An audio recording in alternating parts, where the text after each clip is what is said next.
La démographie. Le Québec, avec le Japon, fait partie des sociétés les plus vieillissantes au monde. Il y a 2 semaines, pour la première fois, on a atteint au même niveau le nombre de décès versus le nombre de naissances. Parallèlement à ça, des sondages ont été faits. 44% des moins de 25 ans ne veulent plus d'enfants. Et 2030, c'est-à-dire demain, 60% de la population aura plus de 50 ans, dont 20% plus de 65 ans. On a un problème majeur à régler par rapport à la démographie. Bonjour, mon nom est Elfie Morin, directrice générale des Produits du Québec. Je vous propose l'arrière-boutique, un balado où je discute d'achat local avec des invités de différentes industries. Bonne écoute! Bonjour Damien! Bonjour Elfie! Merci d'être avec nous aujourd'hui. Merci de l'invitation. Super heureuse de te recevoir dans notre saison 2 du balado l'arrière-boutique des Produits du Québec. Damien, tu es à la tête du CQCD depuis un peu plus d'1 an. Avant ça, tu as été à la tête du quartier de l'innovation de Montréal et tu as même travaillé avant ça à la Chambre de commerce Montréal métropolitain. Nous, on se connaît bien, fait que probablement on se tutoie, on s'entend. Donc, je suis très heureuse que tu aies accepté l'invitation. Merci à toi. Ma première question, si tu le permets, ça serait, le CQCD, Conseil québécois du commerce de détail. J'aimerais ça que tu me parles un peu. Qu'est-ce que c'est? Qu'est-ce que c'est le CQCD? Qu'est-ce que ça fait au juste? Alors, le Conseil québécois du commerce de détail a fait cette année ses 46 ans. Il faut savoir une chose, quand on met en contexte le commerce de détail au Québec, c'est le plus gros employeur privé au Québec, avec à peu près 500 000 personnes qui travaillent quotidiennement dans le commerce de détail. C'est 177 milliards de ventes en 2023. Ça fait beaucoup d'argent. C'est à peu près 7% du PIB du Québec. Et une chose qui est vraiment importante à retenir, c'est que 85% des 22 000 entreprises et commerces au Québec ont moins de 20 employés. 85% ont moins de 20 employés. Donc, on est vraiment dans la petite et très petite entreprise. Et il est certain que les approches sont différentes entre les grandes entreprises et les grandes chaînes de commerce de détail et les plus petites. Ça, c'est le premier élément. Notre rôle, je dirais, d'écouter, de représenter et d'accompagner les commerçants dans leur quotidien, d'un point de vue légal et tout ce qui est législation. Il y a beaucoup de lois actuellement qui sont mises en place, comme l'obsolescence programmée, la francisation, etc., pour l'environnement. Beaucoup de lois qui sont mises, donc on les accompagne, on fait de la représentation gouvernementale et on sonde nos membres pour présenter devant les ministères leur point de vue. Ça, c'est très important. On a beaucoup d'événements. Tu parlais tout à l'heure de HOP. On a notre sommet du commerce de détail. On fête la 30e année, d'ailleurs, cette année. Le plus important et le seul au Québec, d'ailleurs. C'est très intéressant de le dire. On a une multitude d'activités pendant toute l'année. On émet beaucoup d'informations aussi pour nos membres concernant le commerce de détail. Ça aussi, c'est vraiment important. On a à peu près 5500 membres. On appelle ça des portes, c'est-à-dire des magasins. Donc, on essaye vraiment, je terminerai en disant, de représenter, d'accompagner nos membres et de voir de quelle manière on peut également, en formation, travailler avec Détail Québec, qu'on a créé il y a 26 ans. Qui a été créé par le CQCD. Qui a été créé par le CQCD. Le directeur général du CQCD est d'ailleurs coprésident de Détail Québec. Et c'est vraiment la branche de formation qui est très importante pour le commerce du détail. Là, toi, d'un point de vue personnel, tu es là depuis un peu plus d'1 an. Oui. Quand on lit un peu sur le CQCD, on voit qu'il y a des défis d'emblée qui ont été identifiés. On parle de main-d'œuvre, frais de carte de crédit qui sont relativement élevés pour lesquels vous faites justement des représentations. On parle aussi d'achat local, d'économie circulaire. Comment ça évolue? Je ne sais pas si j'ai bien nommé les défis principaux. Si tu permets, je dirais dans un premier temps, il y a des défis macro et des défis micro. Macro, ça touche la société, à savoir, on est en récession, donc crise économique, on le ressent, on en parlait d'ailleurs tout à l'heure, les gens réfléchissent à 2 fois avant de dépenser et acheter quelque chose, les taux d'intérêt ont augmenté, etc. L'inflation est là, elle devrait être aux alentours de 3% cette année. Ça, c'est le premier élément. Le deuxième élément, on est en pénurie de main-d'œuvre dans ce secteur et c'est très grave. On a 29 000 personnes manquantes. C'est énorme. Ça représente à peu près 12% du marché de l'emploi du Québec. Et la troisième, il y a un troisième défi qui te concerne plus que jamais, c'est le défi numérique. On se retrouve avec 85% de petites entreprises. Quand on parle de se mettre sur les ventes en ligne, etc., ça demande une compétence, un financement et du temps pour le faire, et donc un accompagnement et un soutien. Donc ça, c'est vraiment quelque chose d'assez compliqué à faire. Donc ça, c'est d'un point de vue macro. D'un point de vue micro, la pénurie de main-d'œuvre, il y a des améliorations qui ont été faites. On en parlait tantôt, par exemple, les personnes aînées qui décident de travailler, ça représente 4% des emplois dans le secteur du commerce de détail, ont maintenant, depuis le début de l'année, la possibilité, avec une modification du régime de retraite québécois, de travailler jusqu'à 72 ans, quand ils le veulent, naturellement, et d'avoir un peu plus de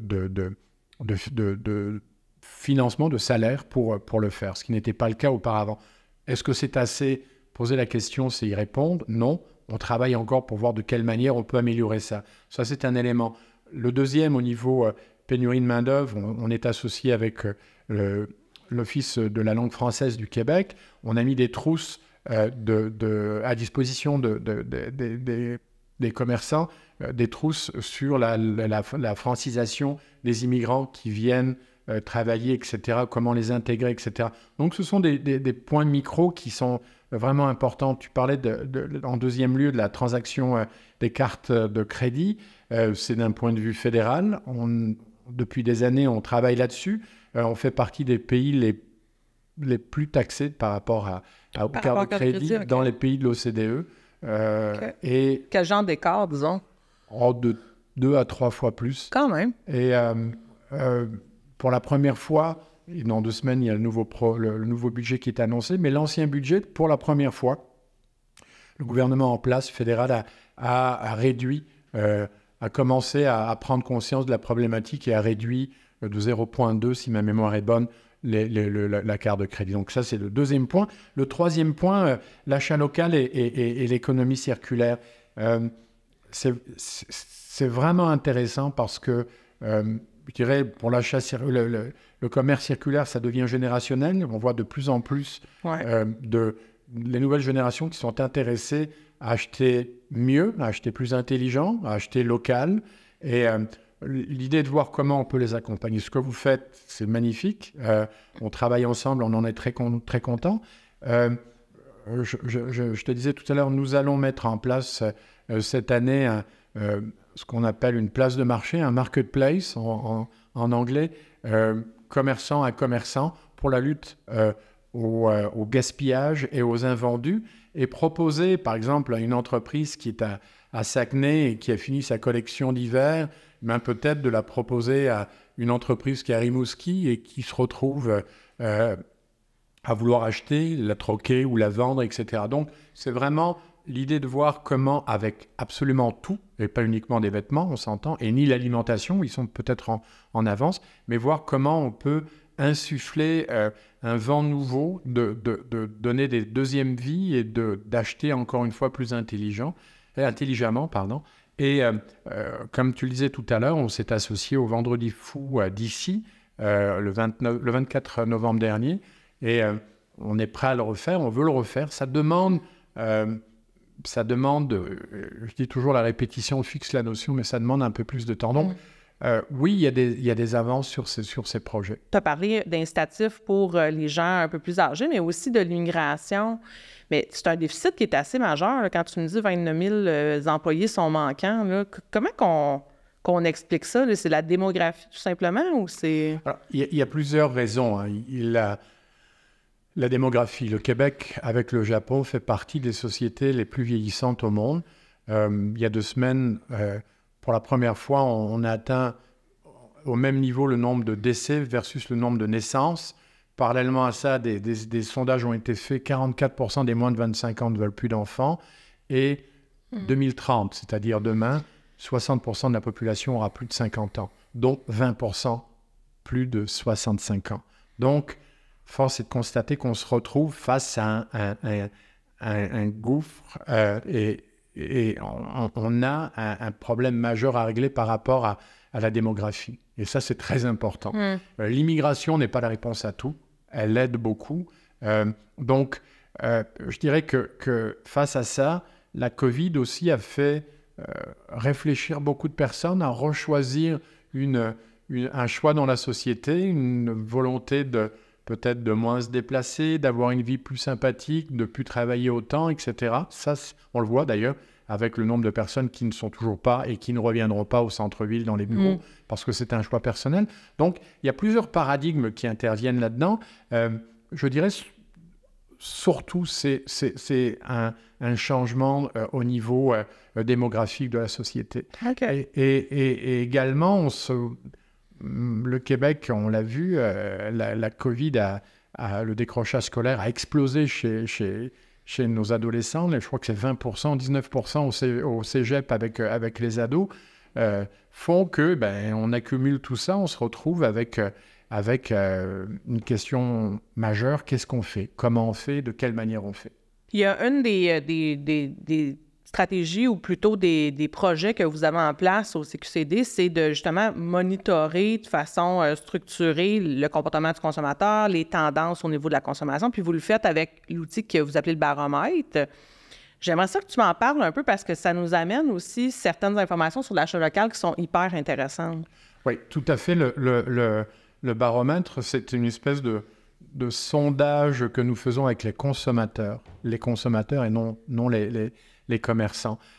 L'idée de voir avec des tendances, quelles sont les tendances qui s'en viennent, quelles sont les nouvelles habitudes d'achat des consommateurs, quels sont le désir de retourner dans les magasins ou d'acheter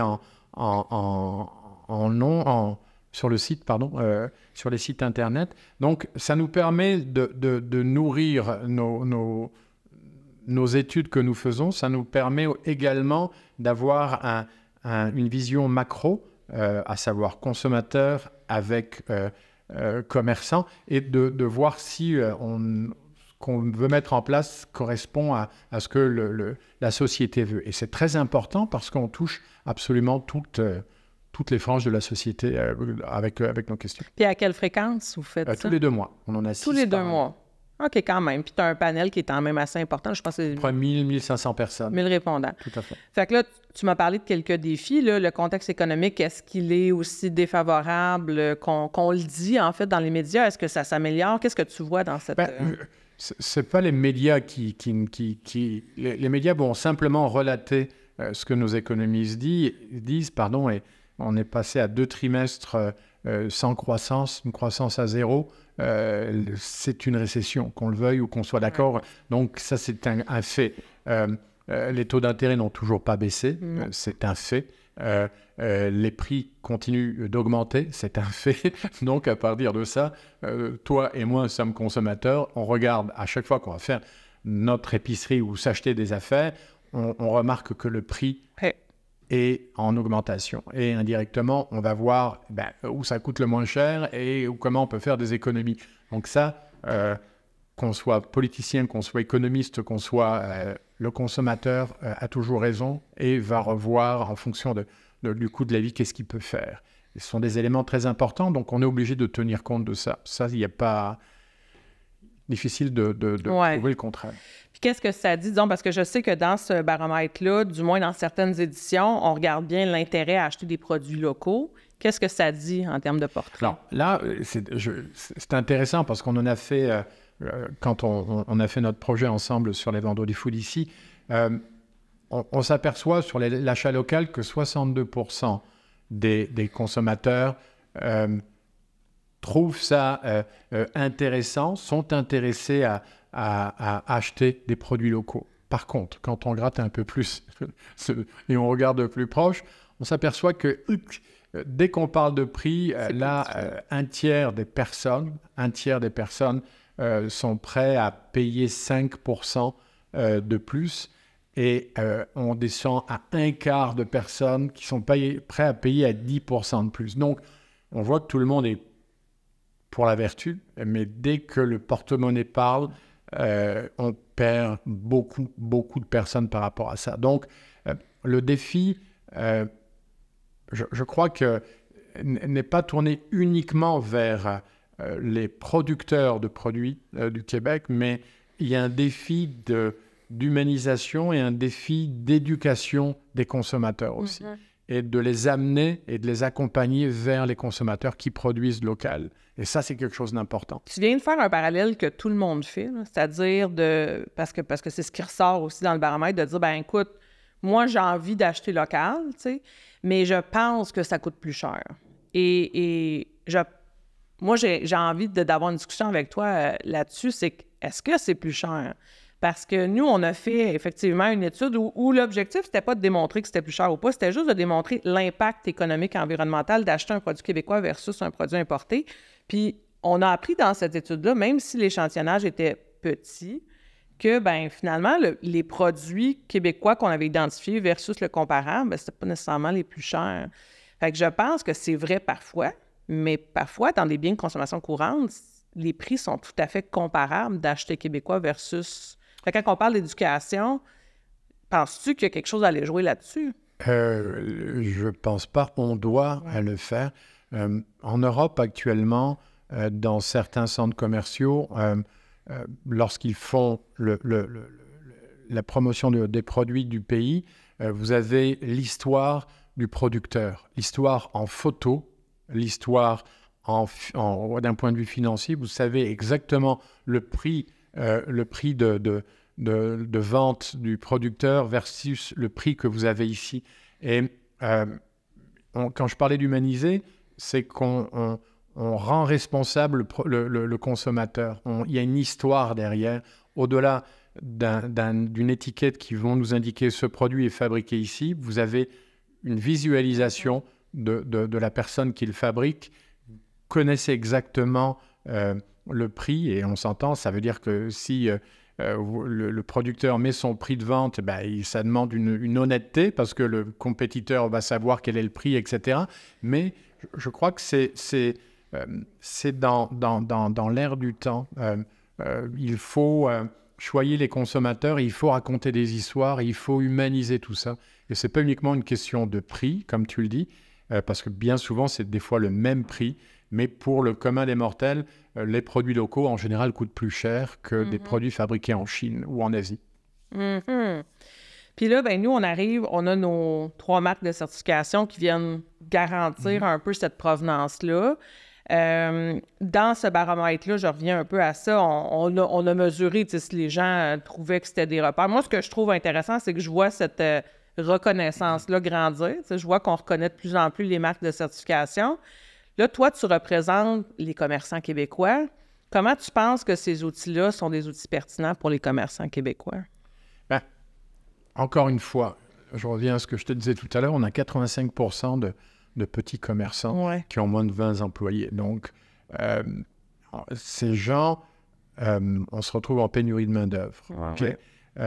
Bien souvent, les propriétaires s'occupent d'amont en aval de l'approvisionnement, des RH, des ventes, de absolument tout. Il faut arriver avec la possibilité de les accompagner dans cette démarche et pas de leur donner les outils, vous débrouillez. Donc, ça demande un accompagnement peut-être qui doit être, et pas peut-être, qui doit être étalé sur le temps et pas uniquement sur un court laps de temps, parce que c'est toute une nouvelle façon de faire du commerce. C'est pas uniquement, comme je te disais tout à l'heure, de mettre un autocollant fabriqué au Québec, mais c'est de comprendre le concept, c'est d'avoir l'éducation vers le consommateur, parce que le but de faire ça, c'est d'augmenter les ventes, c'est de faire de l'argent. Donc, c'est aussi de connaître le produit. C'est pas uniquement de mettre ce produit avec un autocollant. Donc, ça demande tout un accompagnement. Et c'est tout un défi pour vous, parce qu'on se retrouve avec beaucoup de petites entreprises et de très bonnes entreprises avec des produits incroyables. Donc, après, l'idée est de voir de quelle manière on peut les accompagner, quels sont les moyens qu'on a pour les accompagner. Oui, puis un accompagnement auprès de gens qui sont déjà surchargés. Tout à fait. C'est un défi. Et il est certain qu'il faut prouver aussi que ça va fonctionner.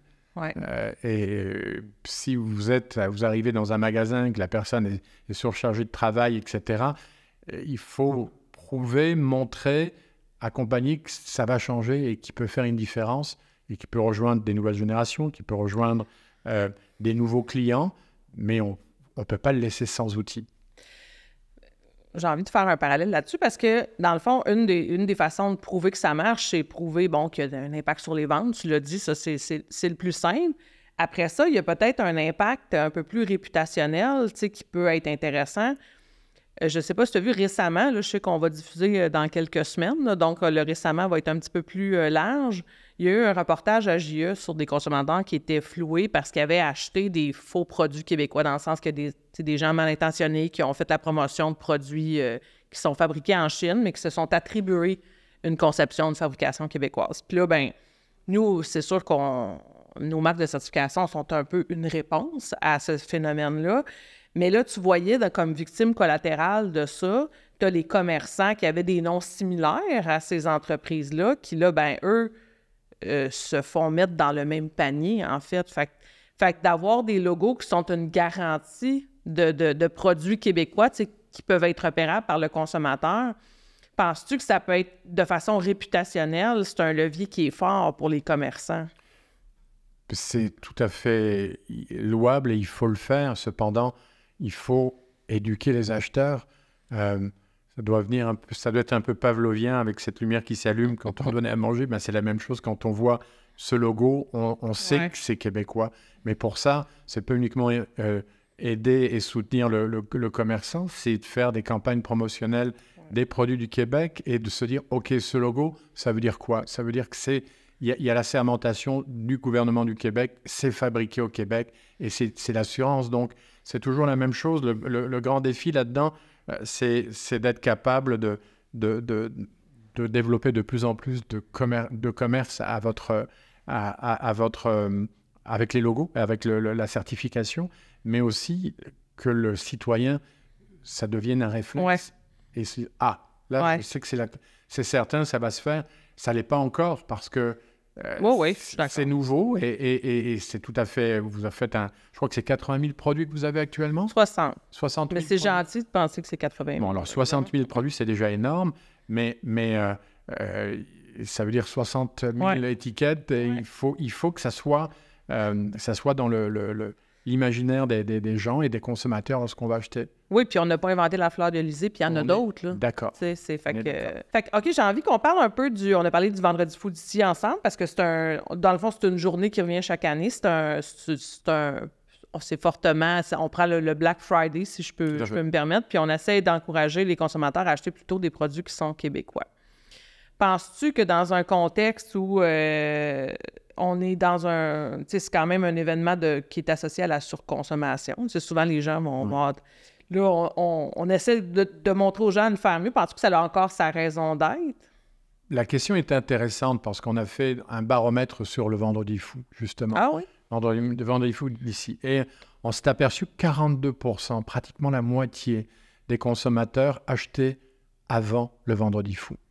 Donc, on s'entend que le Vendredi fou, c'est pour les fêtes de Noël qui surviennent un mois par la suite. C'est énorme. C'est vraiment énorme. Et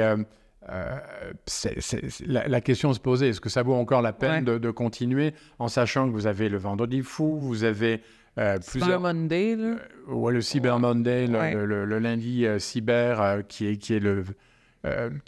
vient après le Black Friday, vous avez le 26 décembre, etc. Vous avez les soldes de janvier, etc. Ça commence à faire beaucoup. Et puis, les ventes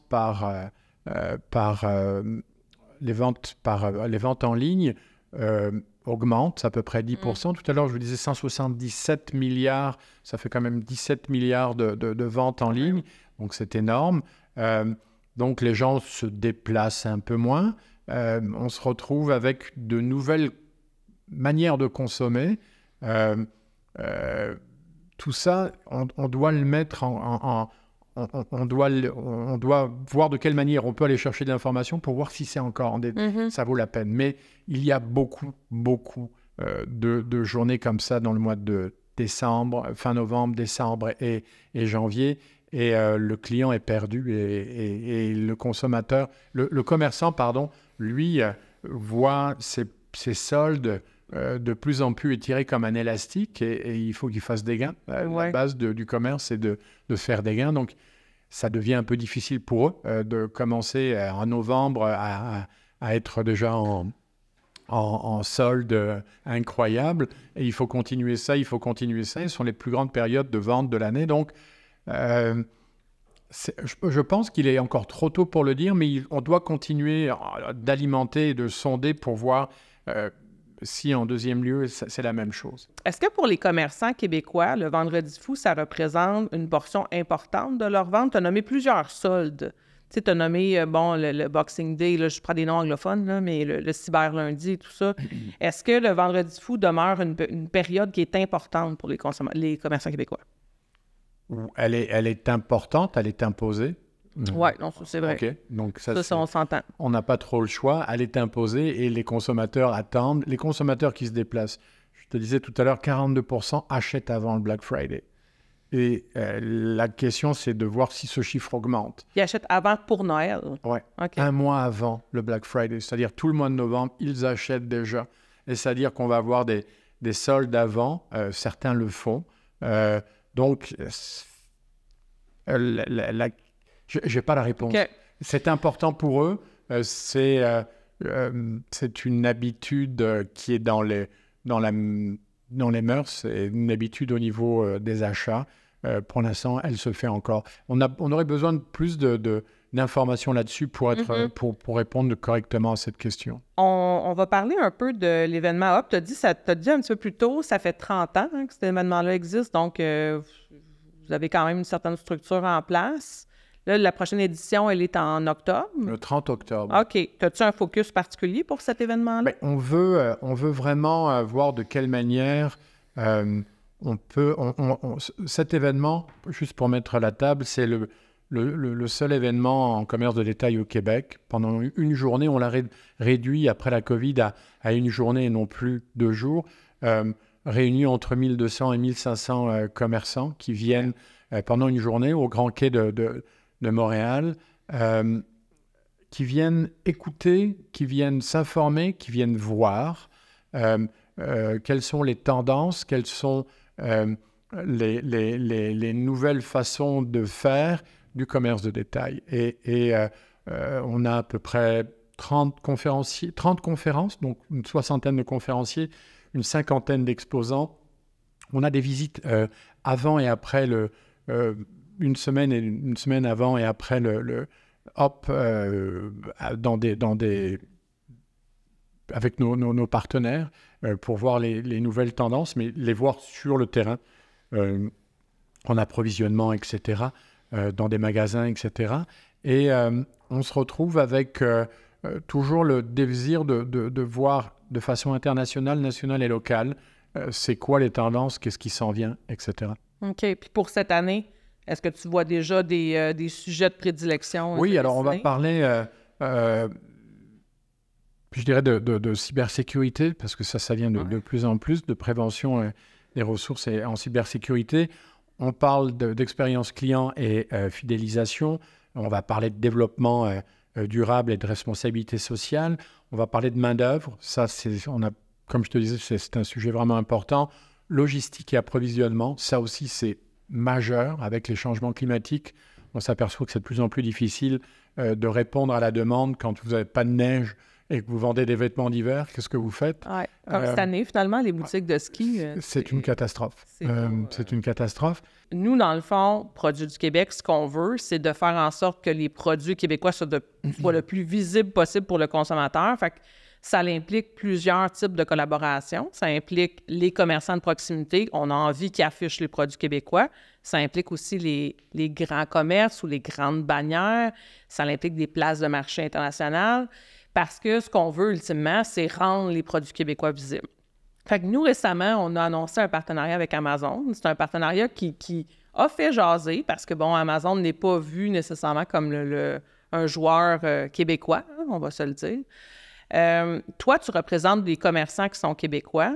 Tu comprends la mission des Produits du Québec. Comment tu vois, comme DG de CQCD, cette association-là entre Amazon et les Produits du Québec? Je dirais qu'elle est inévitable parce que Amazon fait partie de nos habitudes d'achat pour tout le monde. Ouais. Ça, il y a pas de compromis par rapport à ça. C'est une réalité. Je crois que votre travail va être d'accompagner, et je reprends toujours le même pourcentage que j'ai pris, 85% de petits commerces, d'accompagner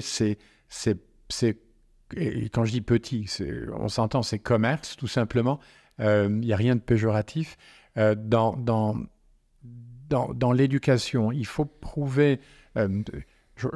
et quand vous avez fait l'annonce, beaucoup d'articles ont été écrits et on a interrogé des petits commerçants qui avaient peur et qui avaient surtout peur d'être perdus dans cette masse sidérale d'achats qu'est Amazon ou d'autres qui s'en viennent. Je sais que vous avez mis une page spécifique pour les produits du Québec. Il y a de votre côté une éducation à faire qui est énorme pour expliquer pourquoi ça va marcher, comment ça va marcher et pour indiquer de quelle manière on va être capable de trouver ces produits. On a parlé des défis que tu as vus, que tu continues à voir aussi au niveau des commerçants. Tu m'as parlé de Hop qui s'en vient. Qu'est-ce que tu penses qui va être vraiment le focus là, de nos commerçants québécois pour les prochaines années, ou du moins l'année à venir? Alors, il y en a plusieurs. Hein. Si on commence de macro à micro, il y a l'aspect géopolitique qui est très important, qu'on met souvent de côté, mais qu'on attaque au canal de Suez, des bateaux qui nous livrent et qui sont obligés de passer par l'Afrique, ça prend 2 semaines et ça coûte plus cher, eh bien, on le revoit et on le remarque dans le prix quand on achète ici. Et donc, ça augmente les prix de nos commerçants. Ce matin, je lisais un article sur Baltimore avec le pont qui est tombé hier. Baltimore est un des plus grands ports en Amérique. Et donc, ça veut dire que pendant quelques semaines, le commerce et les échanges vont encore une fois être arrêtés et on va le voir dans nos échanges. Donc, d'un point de vue géopolitique, il y a vraiment une crainte. Il y a les élections aux États-Unis dans 6 mois. Là aussi, les gens se posent des questions. Qu'est-ce qui va se passer? C'est quoi la suite des choses? Si on descend d'un point de vue micro, je crois qu'il y a un élément qui va être très important, c'est qu'il y a la mise en place de beaucoup de lois actuellement, de nouvelles lois, qui, je dirais malheureusement, qui sont très importantes pour faire, mais dans lequel le commerçant se retrouve souvent seul et souvent à payer. Et on parle de la loi de la francisation qui est normale et qu'on doit préserver la langue française. On parle de la loi 25. La loi sur l'obsolescence programmée, qui est majeure. On a beaucoup de retard par rapport à l'Europe, mais on est en train de rattraper ça. Cependant, qui est le responsable? Qui va payer la réparation? Ou comment trouver un réparateur d'une machine à café? Je te mets au défi d'ailleurs d'en trouver un. Comment donner une deuxième vie à nos produits? C'est tout à fait légitime, mais dans le comment, qu'est-ce qu'on va faire? Si simplement le Québec le fait, qu'est-ce qui se passe avec les autres provinces? Est-ce qu'on va acheter dans les autres provinces parce qu'ils n'ont pas la loi assujettie au Québec? Donc, c'est des questions qu'on se pose. Les lois sur l'environnement, sur la consigne, etc., qui s'en viennent. Donc, toute cette partie est très lourde pour les commerçants. Et comment fait-on pour y répondre et quels sont les instruments qui existent? Donc, on va devoir naturellement les accompagner et les représenter justement avec nos gouvernements en disant « mais regardez, faites attention parce que là, on ne peut plus aller plus loin, aidez-nous et regardez comment vous pouvez nous accompagner ». Et je dirais un autre point qui est le numérique. Comment on va pouvoir, dans cette innovation du numérique, être capable d'inclure tout le monde. On s'aperçoit que l'intelligence artificielle est partout. Montréal fait partie des 10 villes mondiales où il y a le plus d'effervescence en intelligence artificielle. Le commerce de détail est majeur pour l'économie de tous les pays.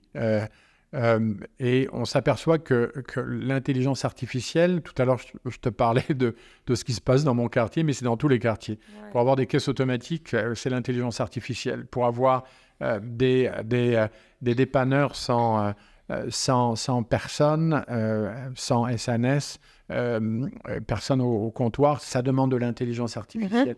Le défi là-dedans est de voir comment nos petits commerçants vont être capables de ne pas être en bout de train de tout ça, mais dans le train, ou même d'être capable d'être dans le train et pas de regarder ça. Et c'est la chose inquiétante parce que ça va à une vitesse sidérale. Les plus grands chercheurs en cybersécurité, en intelligence artificielle ont demandé un veto de 6 mois et d'arrêter pendant 6 mois pour réfléchir à tout ça, parce que ça va à une vitesse incroyable, exponentielle. Et comment on peut partager ça? Ce n'est pas les plus riches qui vont avoir, mais tout le monde peut bénéficier de ça. Et ça, c'est un défi de taille. Et quand je dis défi de taille, je parle du numérique aussi, de comment on peut inclure, quand on fait des ventes sur Amazon, des petites entreprises, comment elles peuvent être prêtes à prendre un morceau de ce gâteau et être capables de trouver leur part du gâteau, leur part de marché dans tout ça. C'est pas facile. Puis dans un contexte où ce sont des petites entreprises, fait que les ressources à disposition sont pas présentes. Fait que je retiens, en tout cas, le mot accompagnement, je le retiens beaucoup. Oui. Donc, ne serait-ce que pour ce qui me concerne. Fait que ça, je trouve ça hyper intéressant. Moi, Damien, je trouve qu'on a fait un super bon tour de table. Là. Je suis vraiment contente que tu sois venu aujourd'hui. Toi, est-ce que tu aurais une question pour moi? Oui, alors, une question amusante et intéressante. Je t'offre une baguette magique. Est-ce qu'elle marche? Professionnellement. Qu'est-ce que tu ferais actuellement en disant, OK, je prends cette baguette pour faire une chose dans mon business pour être certain que je peux faire avancer quelque chose, ma cause, etc. Tu ferais quoi avec cette baguette magique? C'est vraiment une bonne question, là. C'est une chose, oui, professionnellement, dans ton domaine, qui te permettrait justement d'aller plus vite, d'être capable d'insérer ça dans la conscience des gens. Qu'est-ce que tu ferais? Moi, je pense que si je pouvais accélérer la compréhension, ou si je pouvais faire en sorte que la compréhension de ce qu'on fait se fait de façon automatique auprès du consommateur, je pense que ça serait très gagnant. Puis, je vais dire consommateur, mais je vais dire consommateur et entreprise, en fait, parce que je pense que quand tu comprends que les marques de certification, c'est vraiment, il y a une garantie derrière. Il y a vraiment un processus qui est fait, il y a une crédibilité, il y a un impact sur l'économie, l'environnement. Fait que quand tout ça est assimilé, oui, la notion de prix dont on a parlé plus tôt qui est importante, mais il y a vraiment d'autres composantes qui viennent un peu teinter ton choix. Fait que je pense que si cette compréhension-là, je pouvais avoir le contrôle sur les consommateurs, mais sur les entreprises, je donnerais à la fois le goût aux consommateurs d'acheter davantage québécois, puis de comprendre qu'il y a vraiment une valeur ajoutée, mais aussi aux entreprises de dire, bien, moi, comme entreprise, j'ai envie soit de vendre parce que je suis un commerçant, fait que j'ai envie de vendre plus de produits qui sont vraiment québécois, ou je suis une entreprise qui fabrique, conçoit et produit. J'ai envie d'avoir ce logo-là parce que ça devient pertinent pour moi. J'ai à gagner parce qu'un commerçant va vouloir me distribuer, parce qu'un consommateur va vouloir m'acheter, ou encore parce que moi, je vends auprès d'entreprises, je fais ce qu'on appelle du B2B. Bien, l'entreprise chez qui je vais vendre, elle voit une valeur ajoutée derrière ça. Fait que je pense que c'est tout autour de la capacité d'avoir une vitesse au niveau de la diffusion de cette valeur ajoutée-là. Je pense que c'est ça que je fais. Signé Local est fier d'offrir un cadeau à tous les invités du balado L'Arrière-Boutique. Signé Local propose une impressionnante sélection de plus de 3000 différents produits conçus et fabriqués au Québec par plus de 200 producteurs locaux. Visitez le signélocal.com. Damien, Magie, j'ai un cadeau pour toi. Merci. Écoute, on approche dans quelques mois à peine, c'est le Noël du campeur. Je me suis dit sapin, non, c'est pas vrai. On a, je ne sais pas si tu connais les boutiques Signé Local, c'est des boutiques québécoises. Ils ont quatre points de vente où ils vendent des produits qui sont conçus et fabriqués au Québec, dont plusieurs produits qui sont vérifiés par les produits du Québec. Donc, aujourd'hui, j'ai envie de t'offrir pour ta participation le produit chandelle cire de coco, qui sont faits à base de cire de noix de coco. Plusieurs odeurs. Et l'odeur choisie, c'est sapin blanc. De là, ma petite blague. Merci beaucoup. Sur le Noël. Fait que très content de... Je vais les utiliser. sapin blanc. J'espère bien. Donc, encore une fois, je te remercie beaucoup d'avoir été là aujourd'hui. Ça a été un plaisir de te recevoir. Plaisir partagé. Fait qu'au plaisir, on va se revoir bientôt. Très bientôt, c'est promis. Bye bye. Merci.